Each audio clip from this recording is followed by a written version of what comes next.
Praise the Lord. இன்றைய ஜீவ அப்பம் மத்தேயு 8ஆம் அதிகாரம் 14-15 வசனங்கள். இயேசு பேதுருவின் வீட்டிலே வந்து அவன் மாமி ஜுரமாய் கிடக்கிறதை கண்டார். அவர் அவள் கையை தொட்ட உடனே ஜுரம் அவளை விட்டு நீங்கிற்று. அவள் எழுந்திருந்து அவர்களுக்கு பணிவிடை செய்தாள். அல்லேலூயா. நான் வாசித்த வேத வசனத்தின்படி ஆண்டவர் இயேசு கிறிஸ்து பேதுருவின் வீட்டிலே வரார். பேதுரு ஒரு 12 சீசர்களில் பேதுரு அவரோட வீட்டுக்கு வராங்க. அவர் மாமி ஜுரமாய் கிடக்கிறதை பார்க்குறார். அப்போ அவர் கையை தொட்ட அவள் கையை தொட்ட உடனே ஜுரம் அவளை விட்டு நீங்கிற்று. அவள் எழுந்திருந்து அவர்களுக்கு பணிவிடை செய்தாள். இதன்படி ஆண்டவர் நமக்கு ரோல் மாடலாக காமிச்சு கொடுக்குறாரு. நம்மளும் வியாதி உள்ளவர்கள், பலவீனப்பட்டவர்கள், அவர்களை நாம் பார்க்கும்போது அவர்களை தொட்டு நாம் அவர்கள் பலவீனம் நீங்கும்படி நாம் ஜெபிக்க வேண்டும். வல்லமை நமக்குள்ளே, ஆண்டவர் நமக்குள்ளே கிரியை செய்கிறார், கிறிஸ்துவான மகிமை நம்பிக்கை நமக்குள்ளே இருக்கிறார் என்ற உணர்வோடு நாம் தொடும்போது, நாம் தொடுகிறதில்ல, நம் மூலமாக ஆண்டவர் இயேசு கிறிஸ்து தொடுகிறார். நாம் ஒருவரை பார்க்கும்போது நாம் பார்ப்பதல்ல, நம் மூலமாக ஆண்டவர் இயேசு கிறிஸ்து பார்க்கிறார். நாம் பேசும்போது நாம் பேசுகிற வார்த்தையல்ல, நம் மூலமாக ஆண்டவர் கிறிஸ்துவானவர் அவர் பேசுகிறார். அந்த உணர்வோடு நம்மளோட அவயங்கள் செயல்படணும். அந்த திங்கிங்கோட நம்ம அவயங்கள் செயல்படும்போது நமக்குள்ளே இருந்து வல்லமை புறப்பட்டு வரும். ஏன்னா நமக்குள்ளே தான் ஆண்டவர் கிரியை செய்கிறார். கிறிஸ்துவான மகிமை நம்பிக்கையாக நமக்குள்ளே தான் இருக்கிறார். அந்த உணர்வோடு, ஆவிக்குரிய திங்கிங்கோடு நாம் செயல்படும்போது நாம் பார்ப்பதல்ல, கிறிஸ்து பார்க்கிறார். நாம் தொடுவதல்ல, கிறிஸ்துவோட கை தொடுகிறது. நாம் நடப்பதல்ல, கிறிஸ்துவோட கால், அந்த வெண்கல பாதங்கள். அதாவது வேத வசனத்தில் ஒன்று சொல்லப்பட்டிருக்கு, அவர் இருக்கிற பிரகாரமாகவே நாமும் இந்த பூமியில் இருக்கிறோம்.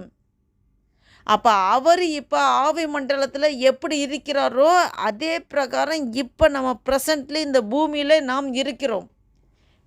வேத வசனம் தெளிவாக சொல்லப்பட்டிருக்கு. அப்போ நம்ம அந்த உணர்வோடு நம் வியாதிப்பட்டவர்கள், பலவீனங்களை பார்க்கும்போது நாம் தேவ பிரசன்னத்தில் தொடும்போதே வல்லமை புறப்பட்டு செல்லும். பலவீனம் நீங்கி அவர்கள் சுகமடைவார்கள். என்னை விசுவாசிக்கிறவன் நான் செய்த காரியங்களை விட அதிகமாய் செய்வான் என்று வேதத்தில் சொல்லப்பட்டிருக்கு. அப்போ ஆண்டவர் இயேசு கிறிஸ்துவை விசுவாசிக்கிற பிள்ளைகள் ஜெபிக்கிறதுனால இல்லை, நாம் போய் பலவீனப்பட்டவர்களை தொடும்போதே வல்லமை புறப்பட்டு வரும். அல்லேலூயா. அப்படிப்பட்ட அபிஷேகம் நமக்குள்ளே ஆண்டவர் வைத்திருக்கிறார். அந்த விசுவாசத்தோடு தொடும்போது, விசுவாசம் மிக மிக முக்கியமானது ஒன்று. இங்கே அந்த ஜுரமாய் கிடந்த மாமி அவள் கையை தொட்டவுடனே, அவர் ஜெபம் கூட பண்ணலை, கையை தொட்டவுடனே ஜுரம் அவளை விட்டு நீங்கிற்று.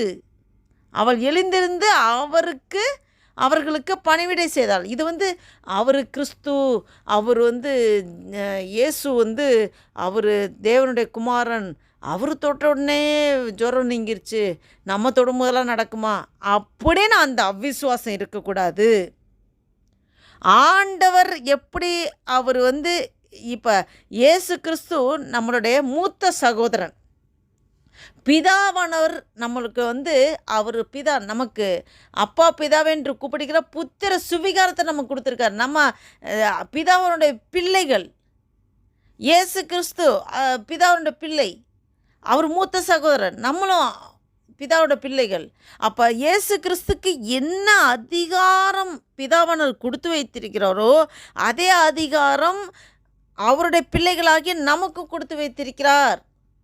அந்த உணர்வோடு, அந்த ஒரு தாட்டோடு நாம் செயல்படும்போது எப்போவுமே நாம் நாம் மாமிச பிரகாரம் கிடையாது, நான் வேறு பிரிக்கப்பட்ட பிள்ளை, நான் பரலோக பிரஜை, கிறிஸ்து எனக்குள்ளே இருக்கிறார், இந்த சரீரம் ஆவியானவர் தங்கும் ஆலயம், இந்த உணர்வோடு நாம் செயல்படும்போது நாம் ஜெபித்தால்தான் பலவீனம் நீங்கும் என்ற அவசியமில்லை.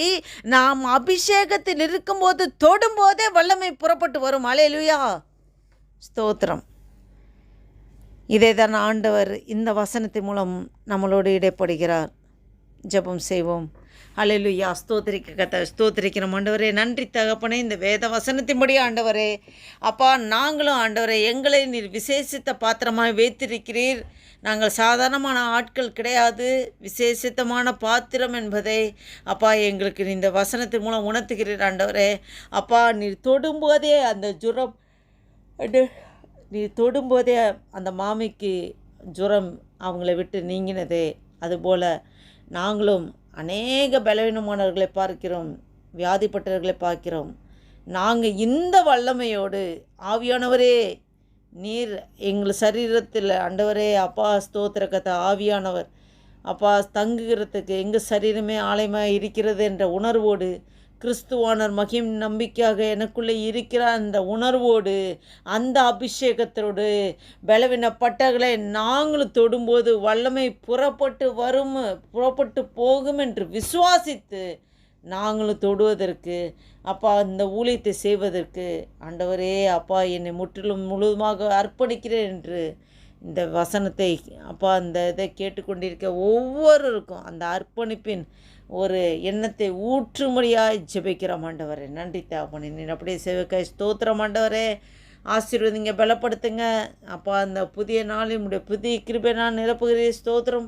காலைதோறும் உடைய கிருபைகள் புதிதாக இருக்குது ஆண்டவரே. அப்பா மீதை முழுது பொறுப்படுத்திக் கொள்ளுங்கப்பா. முக்கிய துதிக்க நமக்கு மேலாம் செலுத்துகிறோம். இயேசு கிறிஸ்து நாமத்தினால் ஜெபிக்கிறோம் ஜீவன் நல்ல பிதாவே. ஆமேன், ஆமேன்.